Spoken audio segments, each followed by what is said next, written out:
Okay, so I just feel so prompted to make this video to share this dream that I had. I want to say 15 years ago.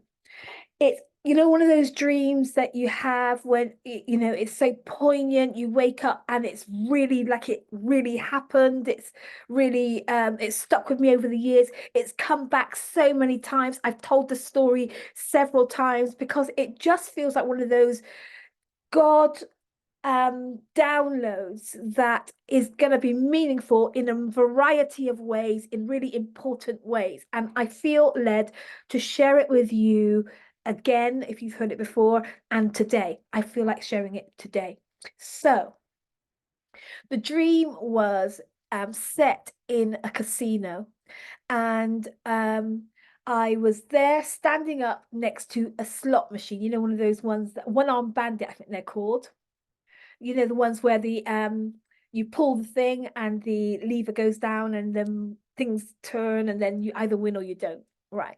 So I'm standing next to the machine, and there is this drunk guy. I mean, he's full about himself drunk. He's like, he hardly can stand up and he's wobbling like this. And he goes over to the slot machine that I'm standing up by and he puts some money in and he pulls the lever. And then all of a sudden, the machine starts going ding, ding, ding, ding, ding, ding, ding, ding. He's won, right? Like he's won the jackpot, and the money's just like flowing out, all these silver coins, just like, and the machine's all overflowing with money. And like he's so drunk, but he's like, oh my God, I've won. And he starts scooping up the money and putting it into his pockets, all of his pockets, on his jacket and his trousers, inside there and back there. He's stuffing coins everywhere. And then he just sort of like stumbles away, like he just turns to walk away, and he's sort of feeling really good with himself, and he's walking off and he's won, right? He's telling everybody, I've won, but he's drunk. And I watch him walking away, and then I look down at the machine and there's still money in it. There's still more money. There's more money, and there's a pen. I don't know what that pen's about. But basically, I go to call him, and then I hesitate. And then I'm thinking, well, maybe I should take this money. I'm thinking, maybe he's too drunk to realize. Maybe I'll just have this money. And in the time that I'm deliberating about whether to do the right thing to call him or do the wrong thing and keep the money for myself, this woman comes up behind me, like she's an old woman, like she looked like 100 years old, right? She had a kooky hat on. I think it had like a bird's nest in it or something. Real kooky, eccentric old woman with a big fur coat on. And she just looked really eccentric. She put her hand, she put her hand round the side of me, and she dipped her hand into the machine and she pulled out the money and stuffed it into her pockets and started walking off. Well, I got really indignant. I thought, who do you think you are? Like, that's not your money. I said, excuse me. I said, excuse me. And she wouldn't listen. So I went after her. And I said, excuse me. I tapped her on the shoulder. She still wouldn't listen. She carried on walking away. So I tapped her again on the shoulder. I followed her and tapped her on the shoulder, this time feeling really disgruntled. I said, hey, you can't take that money. I said, that money is mine. I said, give it back to me. She said, I won't, dear. I said, you will give it back to me. And I begin to get into this fight with this woman. And this little frail old woman had the strength of, I want to say, 10 men. I mean, she was supernaturally strong. She wrestled with me and she fought with me. And I couldn't get on top of the fight. I just couldn't get my advantage in the fight. I just couldn't. She overpowered me. And we wrestled. And I tried, and halfway through the fight, I remembered, oh my God, I've left my bag over by the slot machine. So I was trying, I'm in this wrestle and I'm trying to turn around to look to see if I can see my bag, but I can't even get around. She's that strong. She's overpowered me. And then the next thing that I know in the dream, it kind of shifted scenes. I was back at the slot machine. I was sat on the floor with my, my head in my hands and my elbows on my knees and just feeling really down and sorry for myself. And there was a police officer and he had a clipboard. He was one of those like Keystone cops. It's a very funny imagery in the dream. But he said, so drunk man, you say? Old woman, you say?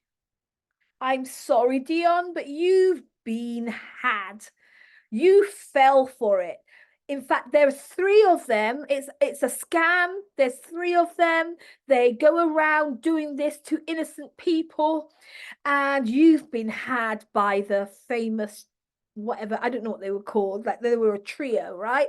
So the drunk man, the old woman, and then he said to me, "There's a third one, the one who came while you weren't looking to take your bag, to take your bag that I left by the machine because I got caught up in the wrong fight." Then I woke up and the dream was so real to me. I didn't know what to think. I think, have I stolen money? Like, have I wanted to take something that's not mine? Like, I just couldn't work out what the dream was. I was really convicted and scared because I thought God was showing me something that I had done wrong, or, I just couldn't work out what was going on.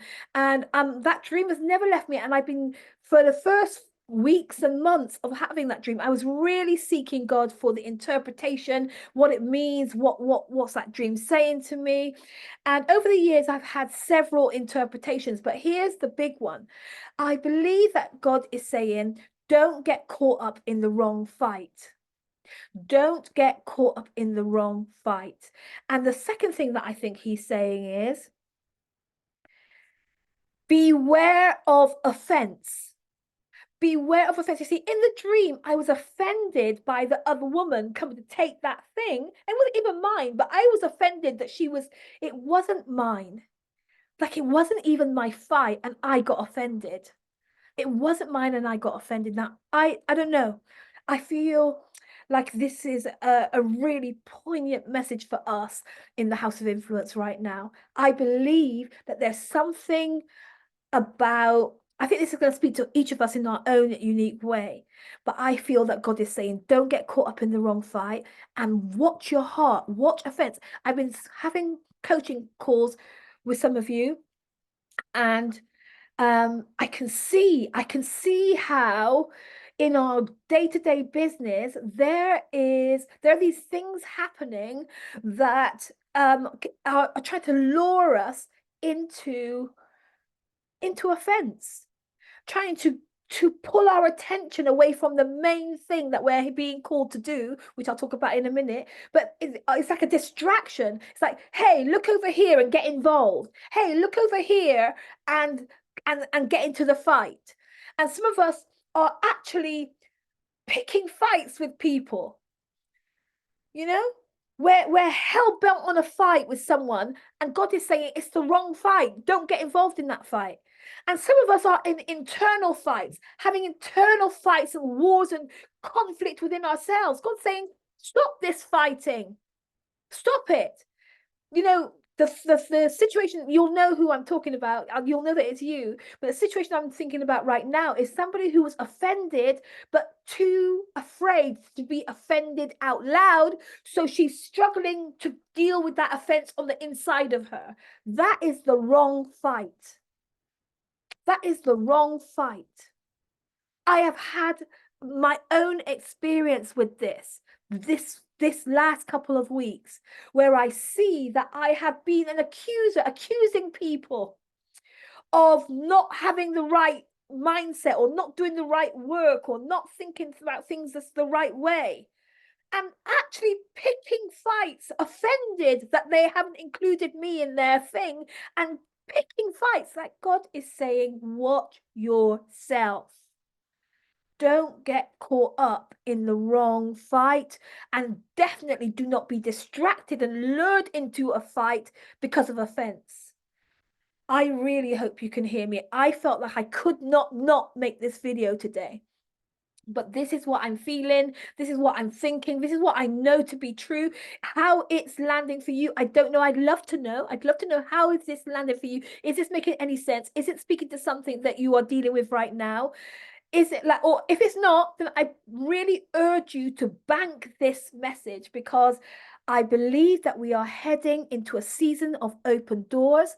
And when you go through, you cannot, it will sabotage the opportunity if you are going to be distracted by offense or invitations to get involved in fights that you have no business being in.